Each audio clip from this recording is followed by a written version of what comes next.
College fantasy football week 7. We're back at it here with our 9 waiver wire picks of the week.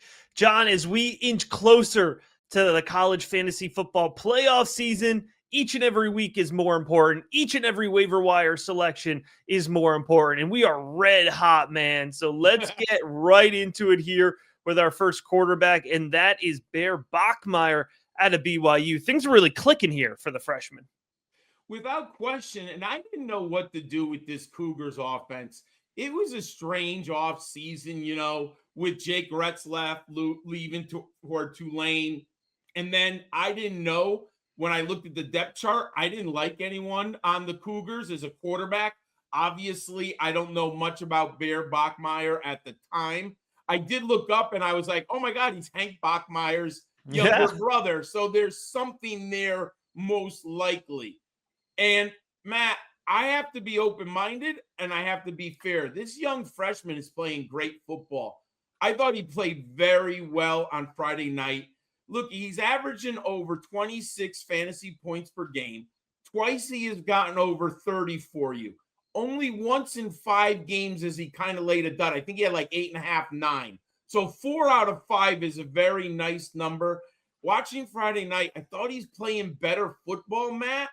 And look at that. He has 1,048 passing yards, 206 rushing yards, 12 total touchdowns. And Matt, did I mention he's in the Big 12? Yeah. So there's going to be some shootouts. There's a lot of good quarterbacks in the Big 12. So I think he could do worse than this freshman.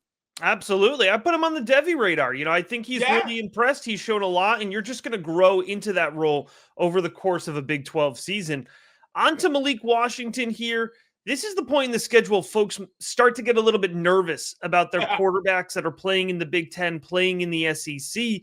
But when I was digging in on the Malik Washington numbers, the true freshman quarterback at Maryland, John, he has not been phased at all by his first 2 games in the Big 10.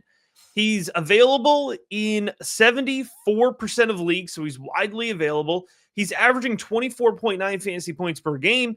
In his first 2 Big 10 games, he's averaging 24.3 points. So it has not dropped off at all. He's a 60% passer. I love that touchdown to interception ratio, 9-2. Here's been the big jump for Malik Washington over the past few weeks. He's getting rushing touchdowns. And if you see it, he's not a scrambler. He's getting the quarterback sneak at the goal line, the 1-yard touchdowns. And you might think, oh, well, that's not as reliable. I think if that's what Maryland's doing at the goal line, that is reliable. That's more reliable, right? So you've got some nice floor in that sense. And what I like, John, not only is he scoring well in his Big 10 games, he's throwing the ball way more. 83 passing attempts. Maryland's team looks solid this year, but even a solid Maryland team is going to be playing in negative game scripts. They're going to be throwing the ball a lot. He's got Nebraska and UCLA up next. Unless you're Penn State, that's a pretty easy lineup. and then he finishes the season. Illinois, a pretty porous defense at this point. Michigan, that's a tough one. But Michigan State, potentially in the championship game, that could make for a really nice finish for Malik Washington as well. Without question, and Matt, the eyeball test says he's a player at this level. And I really do hope that he comes back at least one more year with Maryland. Let him learn and grow in the same system with the same staff. I think that is something we've got to start talking about as just, football fans. How much can the young man grow if he stays in the same system? Yeah, he's Maryland local. He's born and bred. He had big offers. He chose them. So I'm optimistic there. And you're optimistic about Noah Fifita, the veteran quarterback at Arizona, the other side of the experience spectrum here. Every Sunday morning, I download the stats from the night before.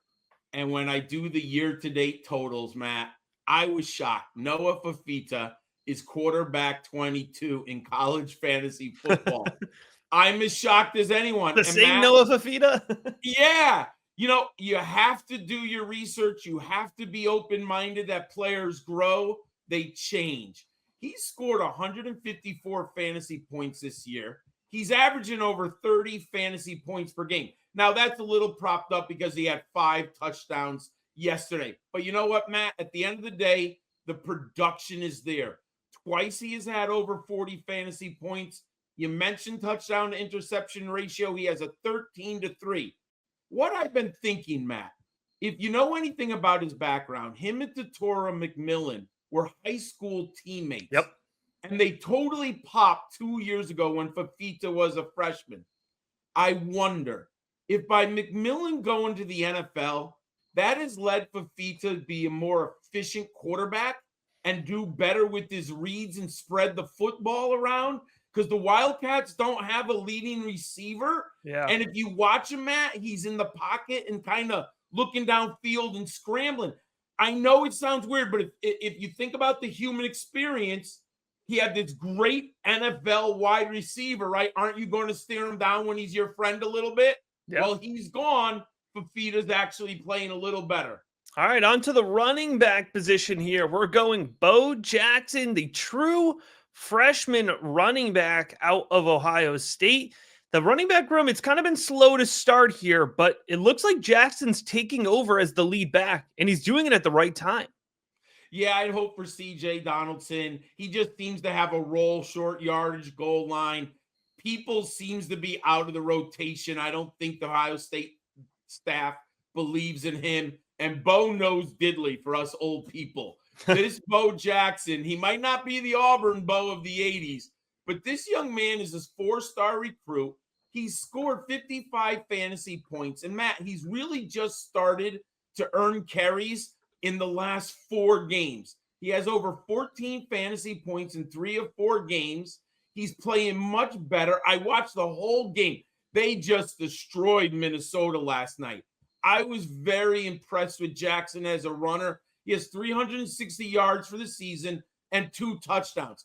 And if the Buckeyes want to win the Big Ten and make a run to the championship, Matt, they cannot rely just on the passing game. They've got to be able to keep those safeties honest. I think Jackson's the guy. He looks it, and he's performing.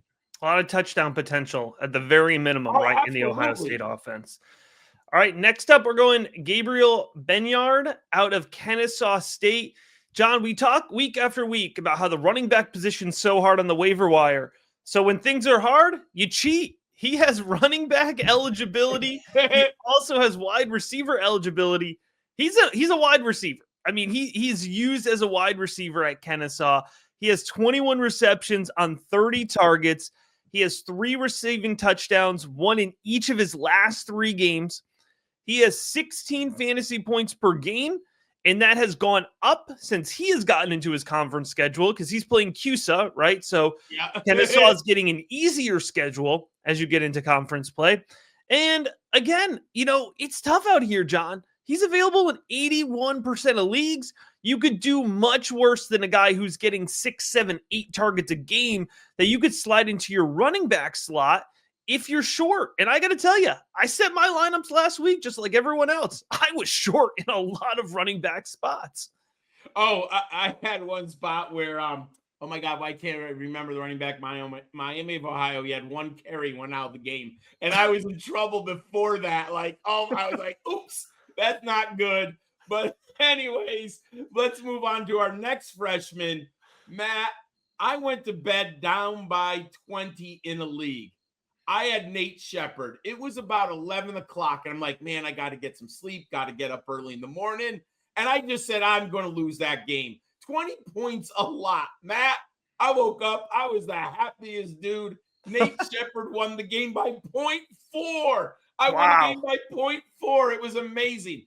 And Matt, this young man, we talked about him as a sleeper on our Patreon show.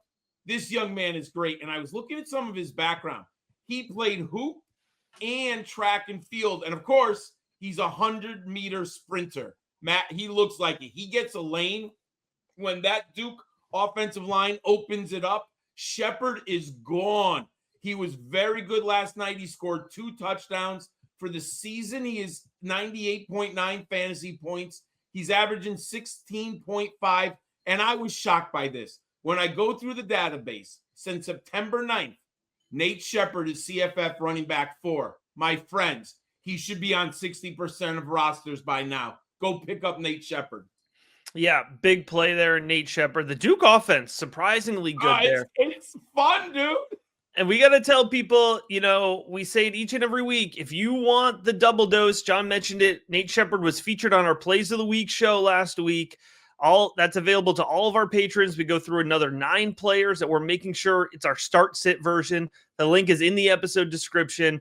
You cannot get better advice out there. We have a 74% hit rate for the season. You got to check it out. If you need a win this week, the link's in the episode description. All right, John. You want to hear the greatest stat I found, Matt, this morning? Yeah. Duke and UConn both have top 22 offenses in the nation. 2 hoop programs are providing fantasy goodness, and I'm loving it. I did see UConn's 3-0 at home. I think you get the credit for that. Hey, you know what? Their offense is perfect. It's 2 players. What more do you want, man? And our next wide receiver, Jordan Napier, and he killed me. And 2 opponents started him this Friday night against me, and they had another amazing evening. But if you need a wide receiver, go get Jordan Napier. He's owned on only 30% of rosters. He scored 91.8 fantasy points. Look at that, Matt. A healthy 18.4 fantasy points per game. He has 42 targets, and in 2 of the last 3 games, he scored 28 fantasy points for the San Diego State Aztecs. Jordan Napier is a good player. He's got size, speed, and acceleration. And did I mention that he's playing in the Mountain West where there's lots of points available? Yeah, that always helps. And speaking of the Mountain West, there we go. I've got Latrell Caples out here. And, don't fade the foreplay. He's 96% available. There's nothing wrong with a little floor, right? He's averaging 12.4 fantasy points per game, but it's 16.7 points over the last 3 games. Now, the touchdowns are low, right? That's why he's not popping. But the targets are there. He only has 1 game with less than 8 targets, and that was against an FCS opponent, right? So when he's playing against Power 4, a group of 5 teams, he's getting at least 8 targets a game. Boise State built up their early season schedule a little bit, but now it's New Mexico, it's UNLV, it's Nevada, it's Fresno. If you sprinkle in 2 to 3 touchdowns in that 4-game span, then Latrell Caples turns into a must play. And again, he's available 96% of leagues. Like these are the fill-in guys. And Matt, I think you said the best thing. They front-loaded the schedule. I give Boise State credit. They went to Notre Dame. There was no reason that Boise State in the playoffs. Now, of course, the schedule was probably signed years ago. But that is not a place for Boise State to have to go. They could have brought someone into the blue field, right? But they went there. I give them credit. They kind of got beat up a little bit. Notre Dame is just much more physical than Boise State. But they'll be ready for that Mountain West schedule. And Matt's saying something very important, everyone. Week 8 is like last week. Last week was bye week hell. 2 weeks from now, it's going to be really tough. Get these flex players that you can put in. And I know we play in deep leagues where you're playing 3 receivers, 3 flex positions. These are the types of players you need who can get you between 10 and 15 points. It helps, my friends. Absolutely. Well, John, we're running it back on Victor Snow. Sometimes we got to tell you the same guy more than once because he's still available in 75% of leagues. And Matt, he went off yesterday with 136 yards, and he had 3 touchdowns, 2 receiving and 1 rushing. I hope you watched last week, folks. He was like in my 3rd flex spot on 2 teams. And for the season, he has 29 catches, 410 yards, and 5 touchdowns, Matt.